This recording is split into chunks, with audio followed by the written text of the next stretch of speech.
जज बनना बादशाह बनना नहीं है। जज इज अ पब्लिक सर्वेंट। जज is chained bound by the constitution, by the law. उन्होंने ओथ उठाया हुआ है कि हम प्रोटेक्ट करेंगे आइन को, हम प्रोटेक्ट करेंगे कानून को। लिहाजा कोई भी ऐसी चीज वो नहीं कर सकते कि जहाँ पे कि जज जो है अपने आप को समझना शुरू कर दें कि they are monarchs. Judicial overreach है जो कि जस्टिस इफ्तिखार चौधरी ने शुरू की, जजेस को भी एजुकेट किया जाए। आपने यानी प्रेसिडेंट ऑफ पाकिस्तान ने on the advice of the ombudsman ने भी उनको क्लियर किया, प्रेसिडेंट ने, उसके बाद लोग हाई कोर्ट में चले गए। 2-2 साल से सर हियरिंग ही नहीं हो रही। लोगों को वाकई तकलीफ है कि वहाँ पे फैसले जो हैं वो 2-2 साल 3-3 साल पड़े रहते हैं अल्तवा में। और एक और टेंडेंसी हमने देखी है कुछ जजेस में, उनके बारे में भी हम गौर ख़ौस कर रहे हैं कि वो इंटरिम ऑर्डर दे देते हैं, प्रेसिडेंट का ऑर्डर या किसी भी का भी ऑर्डर जो है सस्पेंडेड। हमसे मुंसलिक जो केसेस हैं उसमें ना हाई कोर्ट को कोई इख्तियार है ना सुप्रीम कोर्ट को कोई इख्तियार है। तो रिट तो आपको पता है एक एग्रीव्ड पर्सन फाइल कर सकता है सरकार के खिलाफ। सरकार का अपना महकमा अपने सदर पाकिस्तान के खिलाफ कैसे कर सकता है? जस्टिस डिलेड जस्टिस डिनाइड वाली बात हो जाएगी। अभी तक तो हमने किसी भी सुप्रीम कोर्ट हाई कोर्ट के जज के खिलाफ अभी तक प्रोसीडिंग्स कानूनी चाराजोई नहीं की, लेकिन आने वाले दिनों में भी हम बहुत कॉशन एक्सरसाइज करेंगे। लेकिन फिर अगर हम मजबूर हो गए तो फिर मुझे अफसोस से कहना पड़ता है कि फिर हम उन जजेस के खिलाफ कानून के मुताबिक हमें कार्रवाई करनी पड़ेगी, खा वो हाई कोर्ट के जजेस हैं या सुप्रीम कोर्ट के जजेस हैं। हम उनको ये इजाजत नहीं देंगे कि वो अपने दायरा इख्तियार से निकल के और सदर पाकिस्तान की अथॉरिटी जो है उसको कम करने की कोशिश करें, क्योंकि after all president of Pakistan जो है वो हेड ऑफ स्टेट है। इस वक्त जो आपका रोल है presently since you are working in presidency, और वहाँ जो हमारे 5 ओम्बुड्समैन है बड़े मशहूर पाकिस्तान के, आप उन सब के केसेस को देखते हैं। आप कोई ऐसा केस बता सकते हैं जिसने आपको बहुत ज्यादा, जिससे आप मुतासर हुए? और मैं बड़ा खुशकिस्मत हूँ कि मैंने जब ये पोजीशन संभाली है कि जहाँ के मैं इन अ वे मोतसिब जितने भी हैं पाकिस्तान के, उनकी अपीलों के फैसले करता हूँ। मेरा बहुत अच्छा इक्वेशन है पाकिस्तान के तमाम ओम्बुड्समैन के साथ, और हमारी खुशकिस्मती है कौम की कि हमारे मोतसिबान जो हैं बहुत अच्छे लोग हैं। मैं जब भी किसी ओम्बुड्समैन के खिलाफ फैसला देता हूँ तो इंटरेस्टिंगली वो ओम्बुड्समैन के फैसले के खिलाफ तो फैसला हो सकता है, लेकिन ओम्बुड्समैन की इंस्टीट्यूशन के खिलाफ नहीं होता। तो असल में मैंने उनका दायरा इख्तियार बढ़ाया है, दायरा इख्तियार कम नहीं किया, ताकि ज्यादा से ज्यादा दादरसी हो। इंश्योरेंस का मौसम जो है वहाँ खास तौर पर मैंने देखा है, सर गरीब लोग आते हैं, उनकी आंखों से आंसू छलक रहे होते हैं, दुहाई डाल रही होती हैं औरतें, रो रही होती हैं आंखें। समटाइम मेरे अपने आंसू निकल आते हैं। मैंने आपको ये बताया नहीं है और हम इसका प्रचार भी नहीं करते। आपने आंसुओं की बात की है। कुछ हमारे केसेस ऐसे हुए जहाँ पे कि मैं केस सुन रहा था और मुझे आंसू आ गए और मेरी टीम को भी आंसू आ गए। लिटरली हमें बड़ा मुश्किल हो गया था रोना कंट्रोल करना। इतनी मुश्किल में लोग हमारे पास आते हैं कि हमें न सिर्फ के एहसास होता है बल्कि हम भी जज्बात में उनके साथ कई दफ़ा उसी रवश में कैरिड अवे भी होते हैं। वो कि हम कोशिश करते हैं कि अपने जज्बात पे काबू रखें। सर आप बड़ी बड़ी अदालतों में पेश हुए हैं, जो घर की अदालत होती है सर उसमें किसके फैसले मानते हैं? कौन सा घर की अदालत तो आपको पता है, फिर ये तो आप खुद जानते हैं। जो बेगम साहिबा होती हैं उनके पास इख्तियारात जो हैं वो कुल्ली इख्तियारात उन्हीं के पास होते हैं। हमारे पास तो वहाँ कोई इख्तियार नहीं होता। वहाँ तो जाते ही हमारे पर जलने शुरू हो जाते हैं।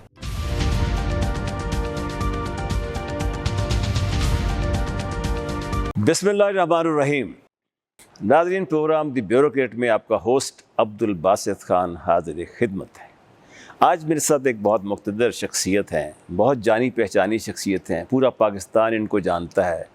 कानून की दुनिया में इन्होंने बड़ा नाम कमाया है, और ख़ास तौर पे ये जब लीगल प्रोफेशन में आए तो असिस्टेंट एडवोकेट जनरल पंजाब बने, फिर एडिशनल एडवोकेट जनरल पंजाब हुए, फिर माशाल्लाह एडवोकेट जनरल पंजाब हुए, ministry of law and justice के सेक्रेटरी भी माशाल्लाह रहे, यहाँ के जज ऑफ द हाई कोर्ट भी रहे हैं, अटॉर्नी जनरल ऑफ पाकिस्तान भी रहे हैं, पाकिस्तान बार काउंसिल के चेयरमैन भी रहे हैं, special assistant to the prime minister on interior and reforms, उसके भी ये रहे हैं चेयरमैन।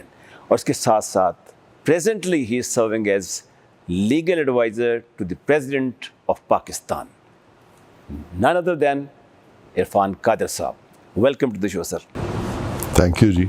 सर हम बहुत खुश नसीब हैं कि आपने आज हमें शर्फ़ मुलाकात बख्शा, क्योंकि काफ़ी अरसे से बातचीत हो रही थी और आप गुनागू मसरूफियात आपकी होती हैं, लेकिन आप गवर्नर हाउस में चूँकि आप तमाम तर ओम्बुड्समैन के केसेस जो होते हैं वो यहाँ सुनने आए हुए थे, तो आपने हमें वक्त दिया और हम आपकी बहुत मशहूर। आपका भी बहुत शुक्रिया कि आपने भी अपने मसरूफ़ शेड्यूल से हमारे लिए वक्त निकाला। सर मैं अगर ये कहूँ कि आप मेरी पसंदीदा शख्सियत हैं, I like you, kind of you जी। और इंसान जो कुछ देखता है और उसके बाद जब उनसे मिलता है तो कुछ फ़र्क नज़र नहीं आता, and you are one of those. आपके अंदर मुनाफ़कत नहीं है, आप बरमिला बात करते हैं, डंके की चोट पे करते हैं, और जिसे कहते हैं ना, एक without mincing the words you से what you mean, and this is a great quality in you sir.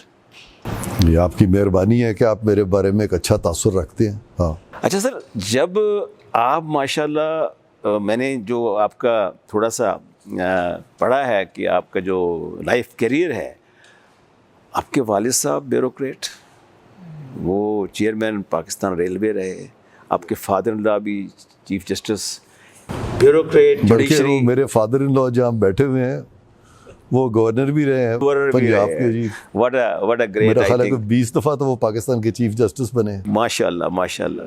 तो ये एक ड्यूओ जो पर्सनैलिटी आपकी विरासत में मिली आपको, आपके यंग एज में, आपके फादर इन लॉ, फिर उधर से आपके फादर, ये जो आपकी एक शख्सियत में एक डोमिनेटिंग फैक्टर नज़र आता है, मैं देखता हूँ, because I seen you being interviewed by the anchor persons, and I found you to be very much clear minded. कभी मैंने आपको अपोलोजेटिक नहीं देखा। ये जो शख्सियत का हुस्न है या करिश्मा है, ये आपको यंग एज से मिला है या बाद में आपने हासिल किया? मैं इसके बारे में यही कहूँगा कि मैं खुशकिस्मत इसलिए था कि मेरे जो बड़े हैं, अल्लाह ने उनको तकरीबन बड़े से बड़े ओहदे दिए, लेकिन डीप डाउन उनमें बहुत एक जेन्युइन ह्यूमिलिटी थी, और हमें बचपन से यही सिखाया गया था कि मसलन वालिद साहब हमेशा यही कहते थे कि मैं तो एक पब्लिक सर्वेंट हूँ और हमारा काम है टू सर्व द पब्लिक। तो इसी तरह से मेरे जो ससुर हैं वो भी बड़े हम्बल थे, तो कोई भी अपने आप को कोई ख़ास नहीं समझता था। और वो मुझे लिंकन की वो सेइंग याद आती है जिससे कि मेरे वालिद साहब अक्सर कहा करते थे कि आई एम अ कॉमनर, और फिर लिंकन को कोट करते थे और कहते थे कि God must have loved the common man, that is why he created so many of them. तो ये अल्लाह की मेहरबानी है कि आज मेरे जैसा एक कॉमनर जो है वो आपके साथ बैठा हुआ और आप मुझे इंटरव्यू कर रहे हैं। इससे ज़्यादा मैं क्या कहूँ। ये मेरे लिए सर एक बहुत बड़ा एजाज़ है कि आपसे बात हो रही है, क्योंकि सम टाइम जैसे मैंने इनिशियली आपसे अर्ज़ किया कि पर्सनैलिटीज़ को आप लाइक करते हैं, फिर उनसे मिलते हैं, तो आपको खुशी होती है, आप जानते हैं उनके बारे में। सर ये बताइए कि ये जो आपका लीगल फ्रेटर्निटी के साथ आना या अपना लीगल इसमें दुनिया में आना, यानी आप जब लॉयर बने हैं, जूरिस्ट बने हैं, was it accidental or you had made up your mind from the childhood? It was mixed of both। कि ज़िंदगी में एक ऐसा दौर भी था जबकि मैं कायद आज़म को बहुत आइडियलाइज़ करता था और कायद आज़म वकील थे, लेकिन बाद में एक ऐसा वक्त आया जबकि मेरे दोस्त जो थे उनके साथ मेरा उठना बैठना था, जिनका कि आइंदा ज़िंदगी में फ़ैसला ये था कि वो ख्वाहिश ये थी तब उनकी कि वो इंजीनियर बनेंगे या कोई बड़े साइंटिफिक फील्ड में आएंगे। तो मेरा बहुत इंटरेस्ट था साइंस सब्जेक्ट्स में, जिसमें फ़िज़िक्स भी है, मैथ्स भी है, तो ये मेरा ख़ास सब्जेक्ट ऑफ इंटरेस्ट था। और मैं बिल्कुल ये फ़ैसला कर बैठा था कि मैं तो अब इंजीनियरिंग में आऊँगा। किस्सा मुख्तसर FSC में कोई 10-15 नंबर कम आए, इंजीनियरिंग में मेरिट पे दाखिला नहीं मिला, और वो मेरी जो पहली चॉइस थी लॉ की, अल्लाह मियाँ मुझे बाय एक्सीडेंट उसी की तरफ ले आया। तो इसीलिए मैंने कहा कि मेरी चॉइस भी थी और एक्सीडेंट भी था, तो यहाँ पे दोनों चीज़ें जो हैं वो कुदरत को मंजूर था कि मैंने लॉ में आने में आ गया। माशाल्लाह, ग्रेट सर। ये सर ये जो आप माशाल्लाह एक लॉयर थे, तो आप को माशाल्लाह इतने साल गुजर गए हैं, जो मैंने आपको बताया जिन ओहदों पर आप काम करते रहे हैं और अब भी कर रहे हैं, तो बीइंग लॉयर आप किससे मुतासिर हैं पाकिस्तान में? कोई लॉयर कम्युनिटी, कोई chief justice, any person you से कि यस, आपने कायदे आज़म का जिक्र तो किया, मैंने उस पर आना था, लेकिन आपने खुद ही बता दिया क्योंकि वो तो हमारे लिए एक रोल मॉडल है। अदरवाइज़ आपके लिए पूछा जाए कि कौन, हु इज़ द मोस्ट, जिसे कहते हैं लाइक पर्सन जो आप करते हैं? ये बड़ा अच्छा आपने सवाल किया, और मुझसे कभी भी किसी ने इंटरव्यू में इससे पहले ये सवाल नहीं किया, और आज कुछ ऐसे लोग मेरे ज़हन में आ रहे हैं जो कि शायद पिछले इंटरव्यूज़ में नहीं आए आपके इस सवाल की वजह से। तो मेरे नज़दीक सबसे बड़ा लॉयर या सबसे बड़ा जज आज मुझे वो याद आता है जो कि बहुत डिसेंट लोग थे, जो कि बहुत बाअखलाक लोग थे। और उनमें ऑब्वियसली मेरे साथ एक इजाज़ खान साहब हुआ करते थे, वो मेरे एडवोकेट ऑन रिकॉर्ड थे। मैंने लीगल प्रोफेशन में उनसे ज़्यादा डिसेंट शख्स नहीं देखा, और बहुत लायक थे, और बहुत उनकी अच्छी पर्सनैलिटी थी, और बहुत अल्लाह वाले थे, और उनको बहुत उनमें खौफ खुदा भी था।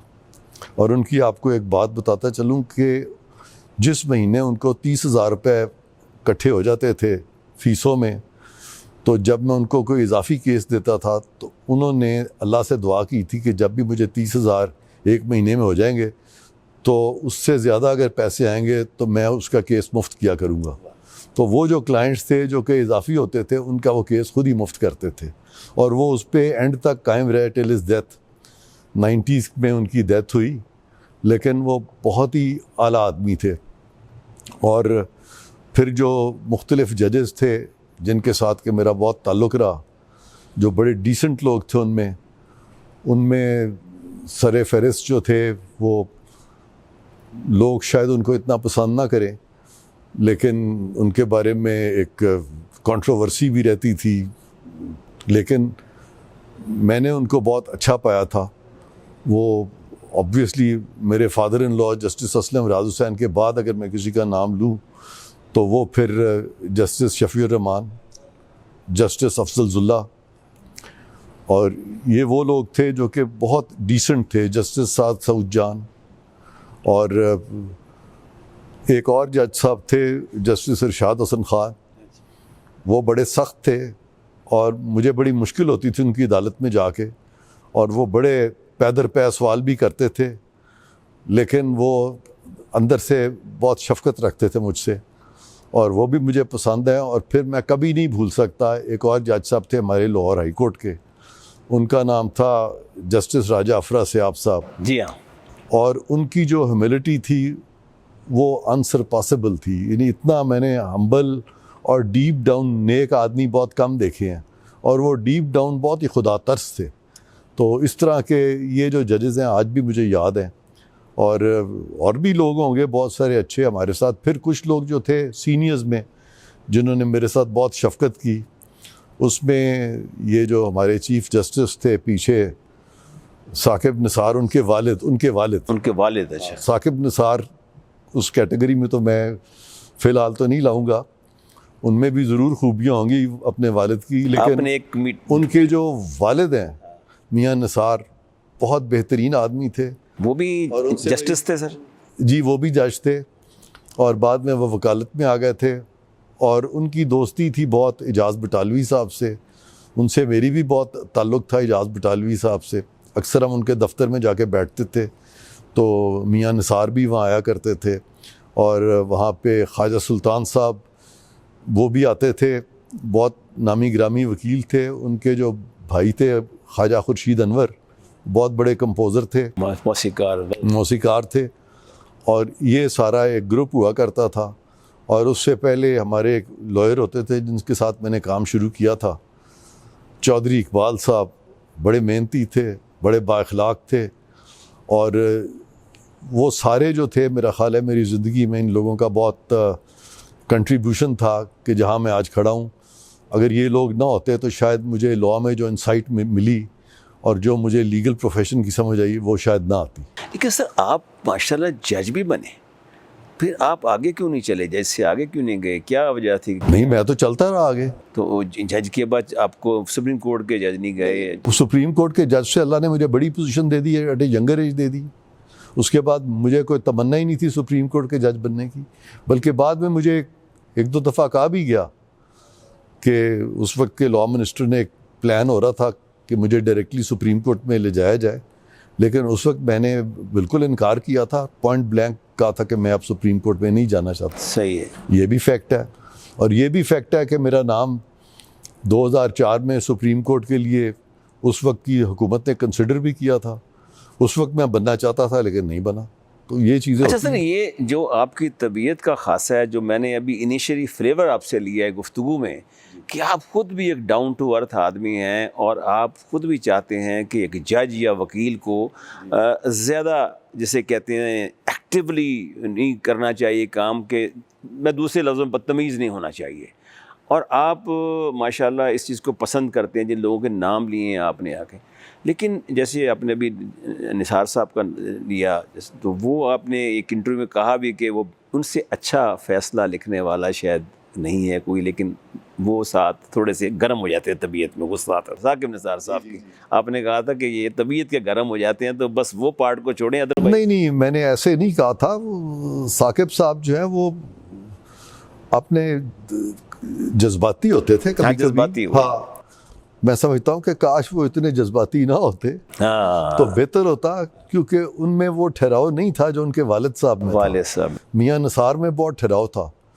साकिब निसार में भी बहुत खूबियां भी थी, हाँ जी, ऐसी बात नहीं है। हाँ, वही आपका ये जिक्र ठीक है कि जूरिस्प्रूडेंशली हमारा मसलक फ़र्क था, लेकिन आज भी मैं उनको दोस्त ही समझता हूँ। मेरा उनके कोई, मैं नहीं समझता कि मेरा उनसे कोई तजाद है या मैं उनके ख़िलाफ़ हूँ।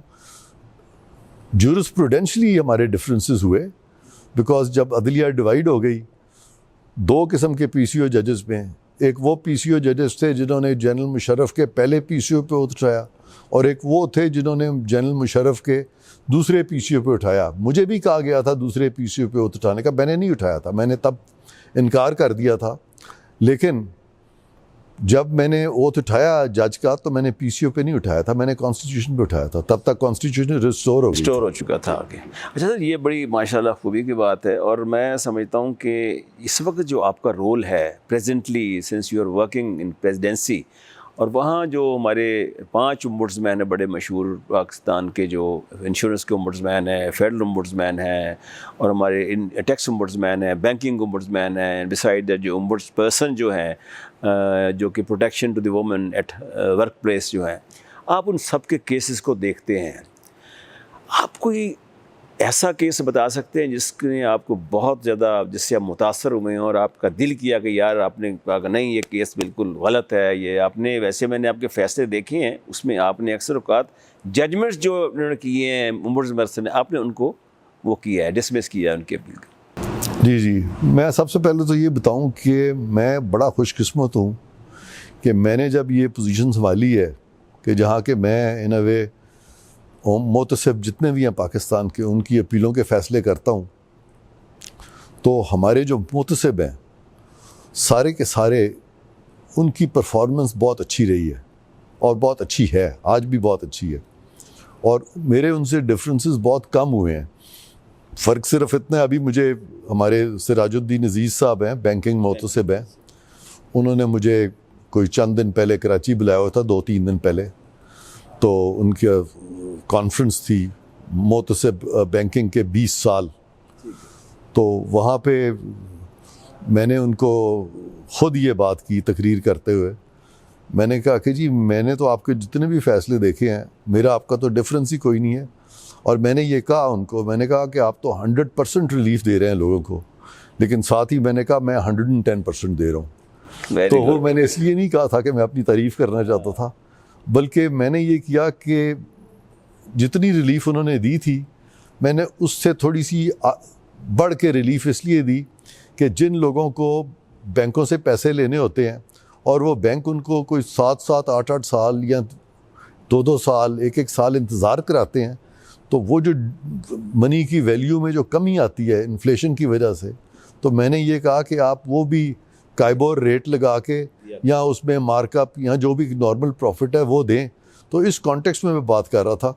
तो हम सब जो हमारे मोतसिबान हैं, अब बशमूल मेरे, हमारी कोशिश होती है कि ज़्यादा से ज़्यादा हम लोगों की दादरसी करें, और हम करते हैं। और ख़ास तौर पर सर, जो हमारे federal tax ombudsman doctor Asif Mahmood जा, इनके जो आप देखें कि गुज़श्ता 20 सालों में जो इनसे पीछे जो केसेस हुए, कंप्लेंट्स आई हैं, वो तकरीबन ऐसी थी 30,000, 35,000 इस तरह।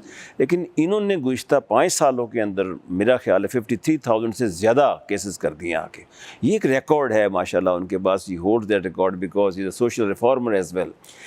लेकिन सर, जो इंश्योरेंस का महोत्सव जो है वहाँ ख़ास तौर पर मैंने देखा है, मैंने खुद भी 3-4 साल केसेस सुने हैं उनके आगे एज एन एडवाइज़र। वो सर गरीब लोग आते हैं, उनकी आंखों से आंसू छलक रहे होते हैं, दुहाई डाल रही होती हैं औरतें, रो रही होती हैं आंखें, समटाइम मेरे अपने आंसू निकल आते हैं। एक टीचर है, कुश्तानी है, गरीब औरत है, जो कहती है मैं 10 साल पैसे दिए आके, अब 10 साल के बाद वो कहती है मेरे 10 लाख रुपए जनाब, 16 लाख तो हो चुके होंगे। तो उधर से बताया जाता है जी आपके तो 8 लाख मिलेंगे आपको।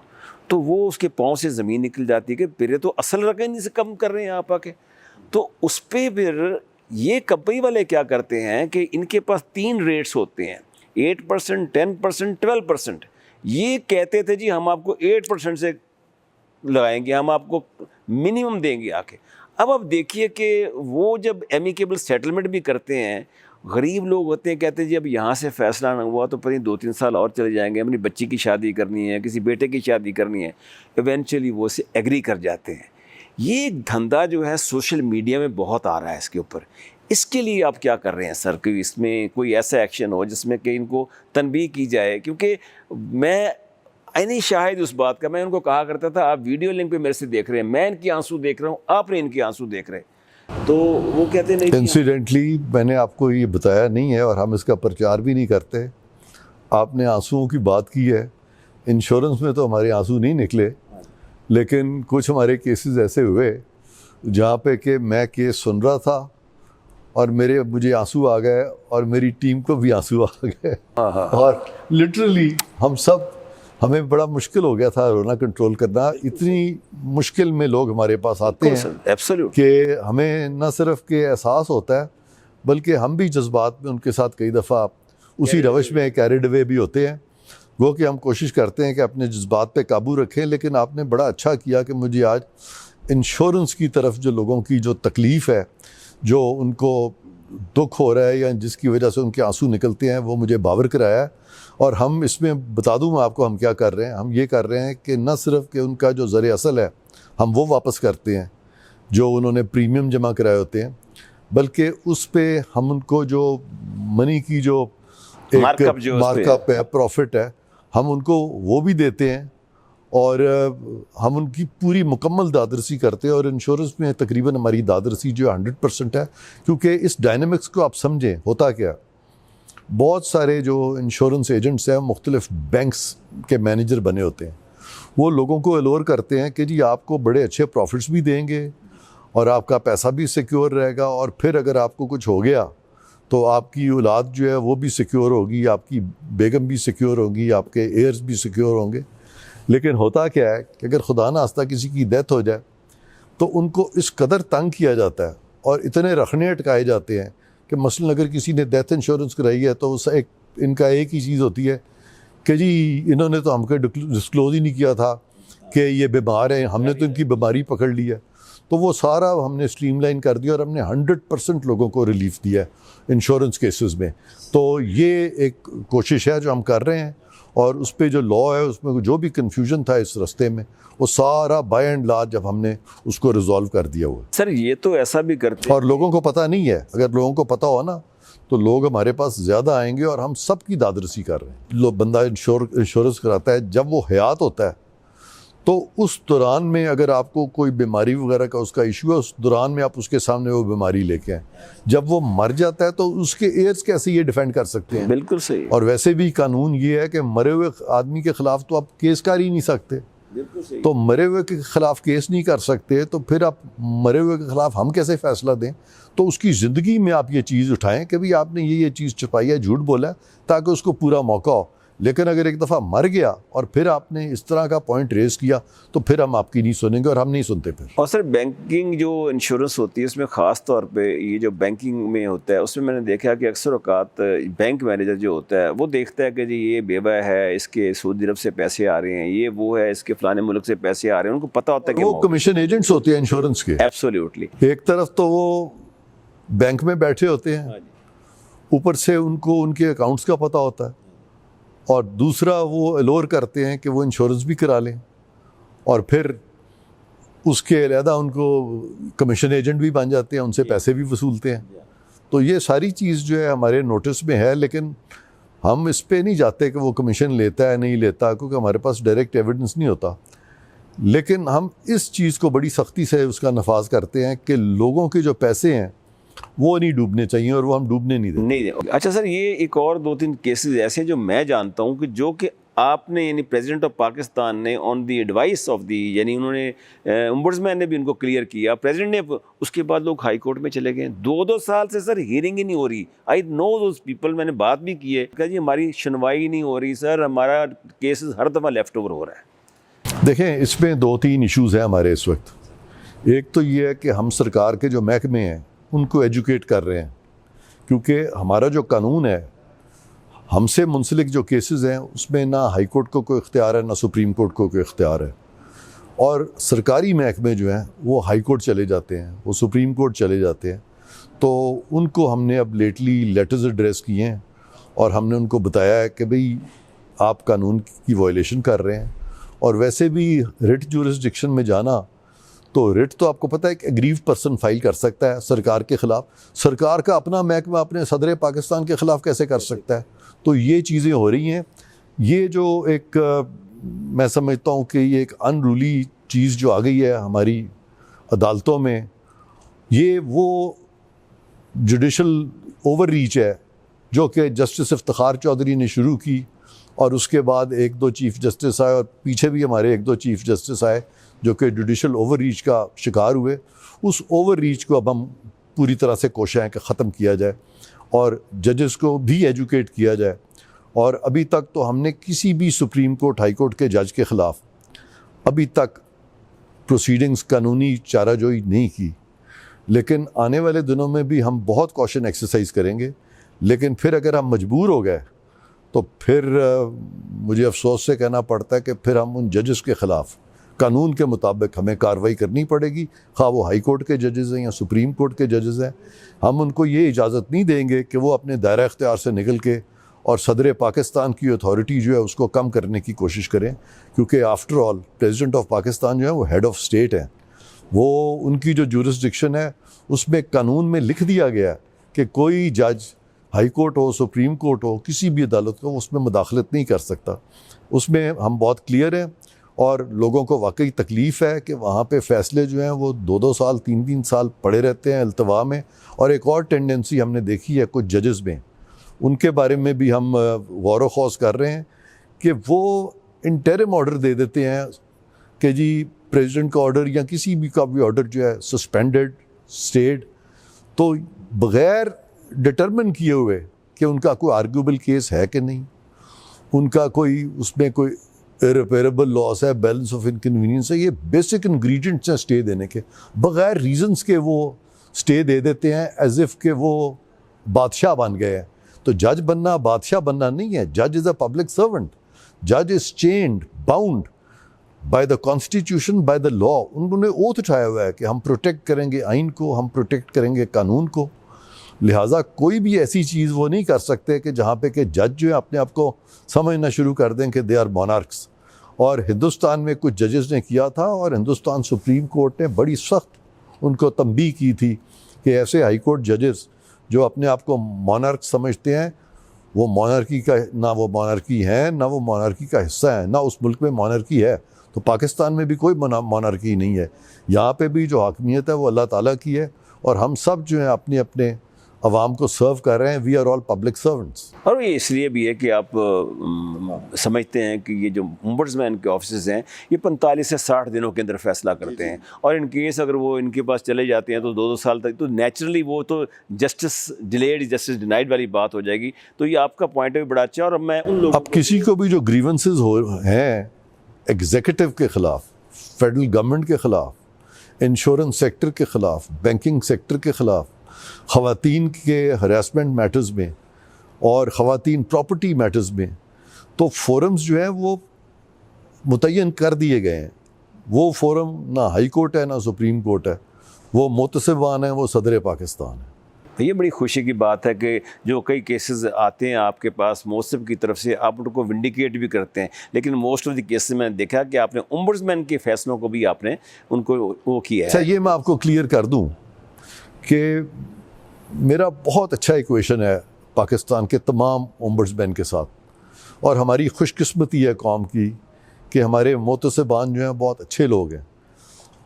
उनको जब ज्यूरिसडिक्शनल इश्यूज़ आते हैं तो वो दादरसी कई दफ़ा नहीं कर सकते ये समझ के कि हमें ज्यूरिसडिक्शनल लिमिटेशंस हैं।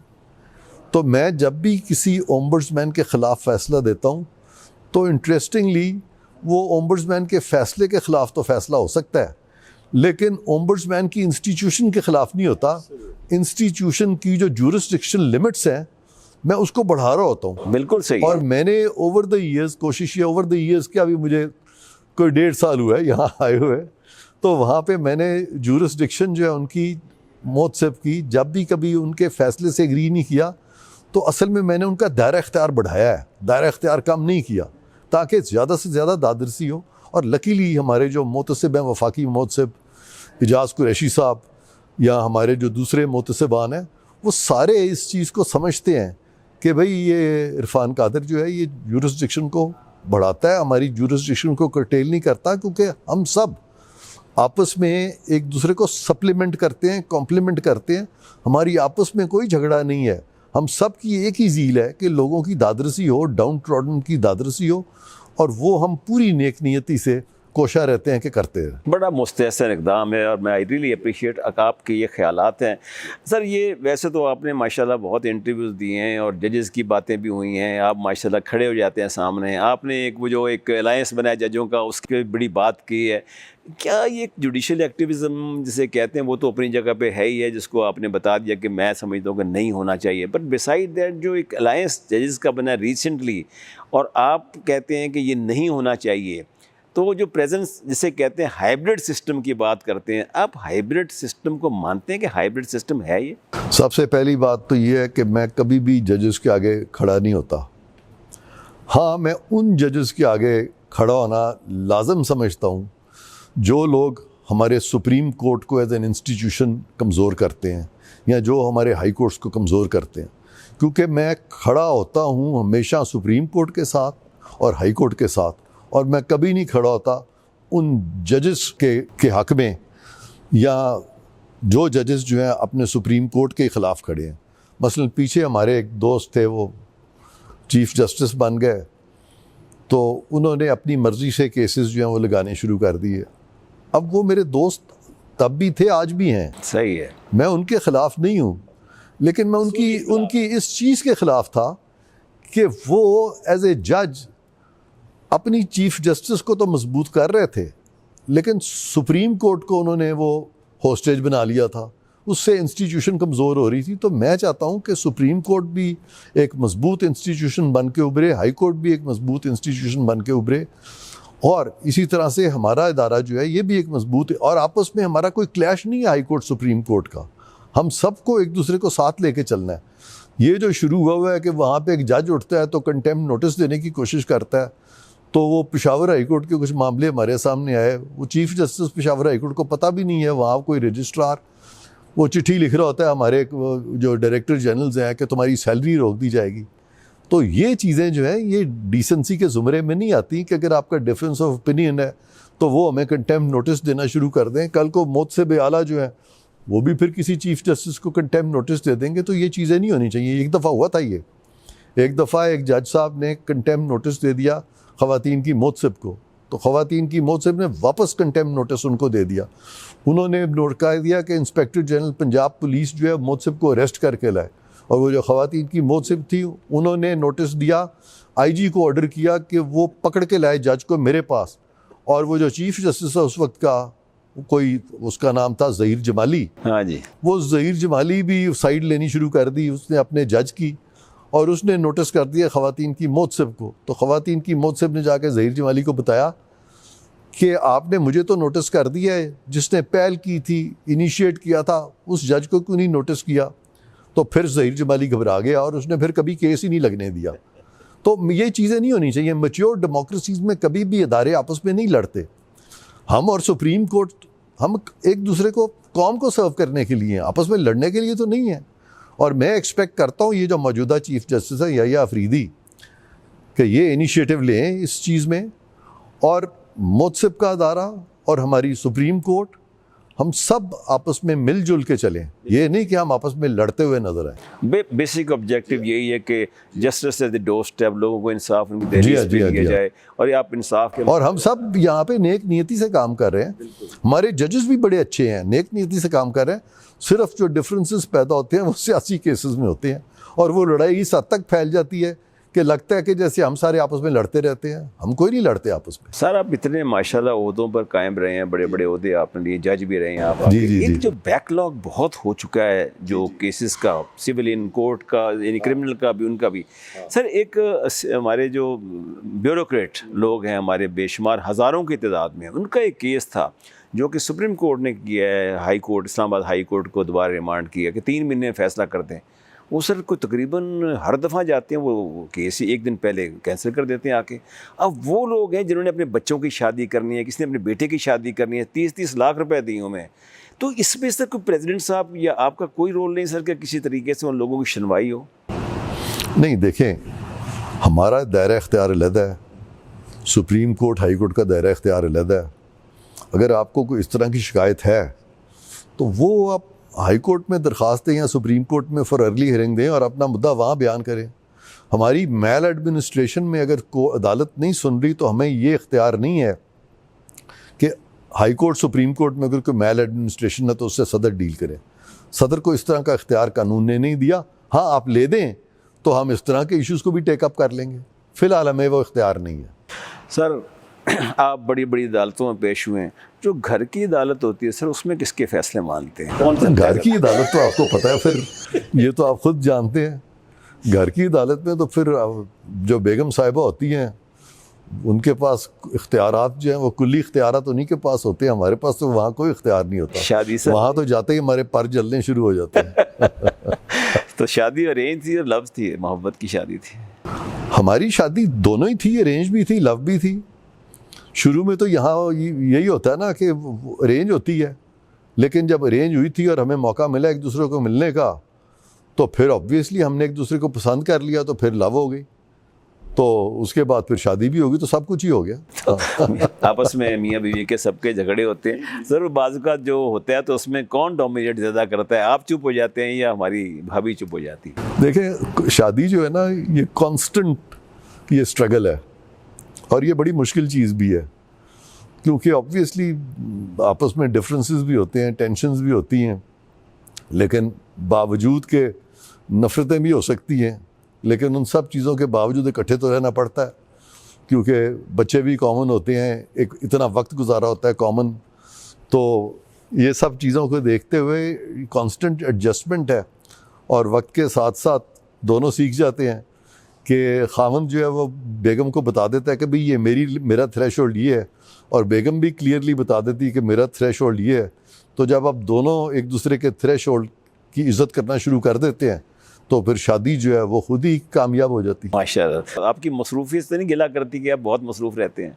हाँ, अब ये बड़ा इंटरेस्टिंग है कि जब मैं मसरूफ़ नहीं होता और उनके सर पे जाके बैठ जाता हूँ तो उनका दिल करता है कि अब ये यहाँ से जाए, और जब मैं उनसे दूर हो जाता हूँ और कुछ ज़्यादा दिन लगाता हूँ कहीं बाहर तो उनको फिक्र पड़ जाती है कि चला कहाँ गया है, तो फिर वो इंतज़ार कर रहे होते हैं कि अब वापस आए। बिल्कुल सही। तो इस तरह से हमारा रिलेशनशिप है, जहाँ पे कि हम एक दूसरे को स्पेसेस भी देते हैं और फिर एक दूसरे को ये मौका भी देते हैं कि हम एक दूसरे के करीब भी हों। तो मसलन जब मैं इधर आता हूँ लाहौर वीकेंड्स पे, तो फिर हम खानों पे इकट्ठे होते हैं, लंच पे, डिनर पे, बाहर भी चले जाते हैं। और अगर मैं ज़्यादा दिन लाहौर रह जाऊँ तो बेगम कह भी देती हैं कि भाई तुम अभी तक यहाँ बैठे हुए खैर है, तो काम पे नहीं जाना, क्योंकि वो भी तंग आए होते हैं कि अब ये आके तो हमारे इंटरफियरेंस कर रहा है। अच्छा सर, आपने बाहर सफ़र बहुत किया होगा दुनिया में माशाल्लाह, काफ़ी मुल्कों में ट्रैवल किया आपने, तो सर आप कौन सा मुल्क आपको बहुत पसंद आया, और क्या उसमें भाभी हमारे साथ जाती थी या आप अकेले जाते थे?